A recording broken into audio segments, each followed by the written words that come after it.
I know the guy, I'm gonna get the job. That's a privilege. It's just luck. Yeah. No, it's a All right, let's talk about this, Ralph. It's not privilege, it is work. And it's building networking. And that's really what it is.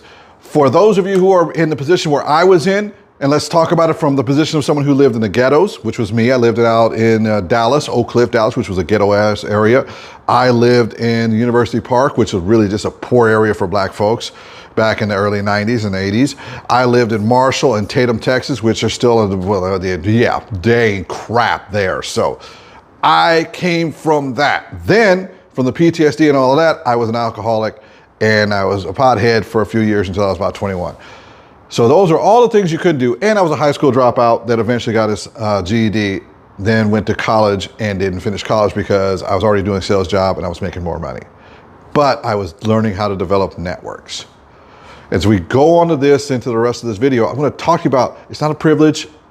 And it not being a privilege and it work means that you have to put a little work into it. You have to develop your network. It's just like the network of friends you have right now that can get you into a job that you're in now from your friends. This is the same thing you do with developing your network in other areas. That could be done by LinkedIn. Like I've got like 5,000 people on my LinkedIn account that are up there, and a bunch of them are C-suite. It took a while, and a couple of them actually talked to me, mentor me, and have put me in great positions.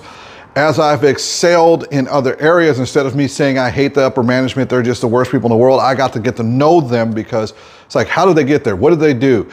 I don't have a university degree, so what am I gonna do to get there? And I got to know them, got to network with them. They opened up massive doors for me. And by the time I was 28, 29 years old, I was being introduced, and when it comes to sales position, only GSMs and GMs were hiring me for those positions for large networking. And then as I got into it, then it became the C-suite was hiring me and ownership was hiring me.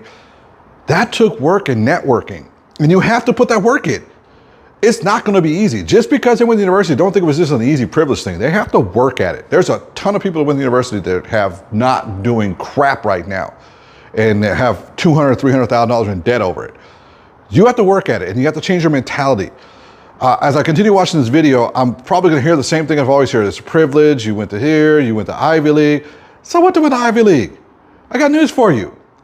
You own the business, you go get your UBI and get your EIN, you can dictate that an Ivy League person is the only person you're gonna hire, especially when you get enough revenue coming in your company. You can be like, look, I'm only hiring Ivy League people.